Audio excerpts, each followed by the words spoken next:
কিছুদিন আমরা টেস্ট নিই এই টেস্টের মাধ্যমে আসলে বুঝলাম প্লেয়ারদের কন্ডিশনটা কি। এটার মধ্যে পাস ফেলের আসলে কিছু নাই, জাস্ট প্লেয়ারদের প্রেজেন্ট সিচুয়েশনটা কি।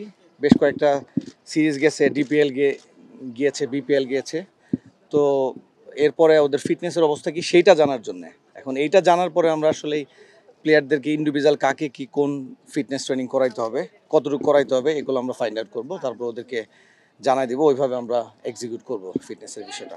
অ্যাথলেটিক্স ট্র্যাকটা আসলে আমাদের টাইমিংয়ের একটা বিষয় আছে, কারণ আমরা যদি আসলে ইন্টারন্যাশনালি টাইমিংটা ফলো করি, যে আসলেই বেশ কিছু টেস্টিং মেথড আছে। যেমন আমরা আজকে 1600 মিটার টাইম ট্রায়াল নিলাম, এটা 3.2K টাইম ট্রায়াল হয় বিভিন্ন ধরনের। কিন্তু অ্যাথলেটিক্স ট্র্যাকে যদি আমরা নিই এটা, তাহলে এটা প্রপার টাইমিংটা, কারণ ওইভাবেই ক্যালকুলেট করা হয় টাইমিংটা। তো সেজন্য আমরা আসলে অ্যাথলেটিক্স ট্র্যাককে বেছে নিলাম। এইটার অ্যাভেলেবিলিটি তো সবসময় থাকে না, সেই জন্য আমরা আসলে মাঠে সাধারণত এগুলো করে থাকি। নর্মালি এটা একটা ডিফারেন্ট টাইপসের, অনেক দিন এই ধরনের আমরা টেস্ট নিই। তো এটা এক মানে আমি বলবো যে এটা ওদের কাছে নতুন মনে হয়েছে। হ্যাঁ, তো তার জন্য আমার কাছে মনে হয় যে ওরা একটু ডিফারেন্ট থাকলে যেটা হয় যে একটু কাটায় উঠতে সময় লাগবে, বাট আমার মনে হয় যে না, all over the good.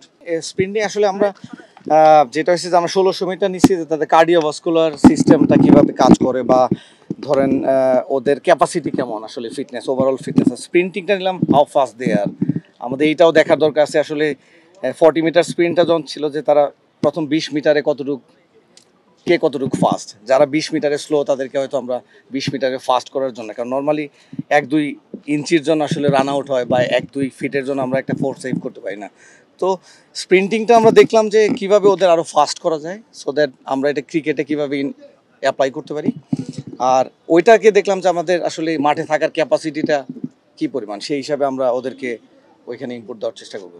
Average performance good, তবে ইমপ্রুভ করা আসলে আমাদের ট্রেনাররা তো আমরা আসলে গুড বলতে পারি না, বা বলি না আসলে নর্মালি, কারণ আমাদের চাহিদার আসলে শেষ নাই।